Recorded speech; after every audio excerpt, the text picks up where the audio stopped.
Bonjour à tous, bonjour à toutes, je suis Fiona Radkoff, IAIPR d'anglais. Comment travailler la traduction en cours? Donc, je fais un webinaire sur la traduction en général, je vous mettrai le lien, mais ce que je veux faire aujourd'hui, c'est vous préciser ce qu'il y a dans les documents qui sont sur Eduscol, et notamment un document qui est sur la traduction. Donc, je ferai une courte vidéo à part sur les autres documents Eduscol. Donc, ce qui est intéressant dans le document Eduscol, qui n'est pas très long, qui fait 3 pages, c'est qu'il donne des pistes pour travailler la traduction. On sait que la traduction on y fait référence à plusieurs reprises dans l'enseignement de spécialité. Et donc la fiche Eduscol donne des pistes concrètes. La première piste, c'est en partant d'une œuvre. Par exemple, si le texte fait référence à une séquence qui est proposée par ailleurs qui s'appelle Blessed Isles.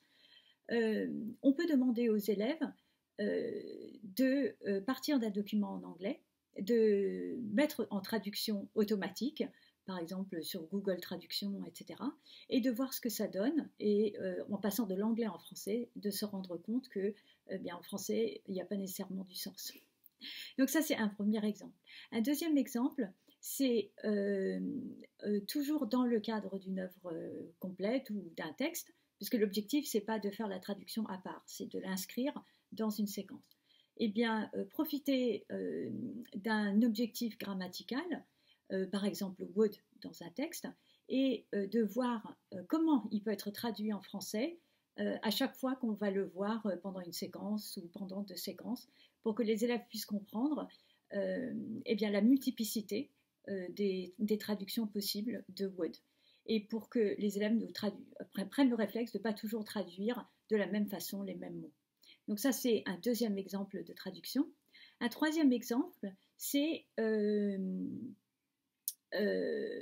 prendre un texte, par exemple, vous faites un texte avec les élèves en anglais, et voir différentes traductions qui sont proposées en français du même texte, pour que les élèves comprennent qu'il n'y a pas nécessairement une seule façon de traduire, qu'il y a plusieurs possibilités, et que chacune d'entre elles est bonne, et que c'est des choix qui sont faits par le traducteur. Donc ça, c'est un troisième exemple de ce qui peut être fait. Et puis enfin, dans le cadre de la médiation, vous pouvez, par exemple en séquence sur le webinaire qui avait été fait avec monsieur l'inspecteur général sur The Handmaid's Tale, il avait été question lors des échanges avec les professeurs qui étaient présents d'un article qui était très intéressant sur The Handmaid's Tale, mais qui était en français. Et est-ce qu'on peut travailler cet article-là en classe alors que c'est en français? Et en fait, la réponse de monsieur l'inspecteur général était oui. Et justement, dans le cadre de la médiation, vous pouvez demander aux élèves de lire l'article parce qu'il est très intéressant, mais également de rendre compte en anglais, dans le cours, des raisons pour lesquelles cet article était particulièrement intéressant. Et dans ce cas-là, dans le cadre de la médiation, les élèves sont amenés à résumer et traduire ce qui est dit dans une autre langue. Voilà, donc c'est quelques exemples très simples pour vous donner des pistes sur la manière dont vous pouvez travailler la traduction.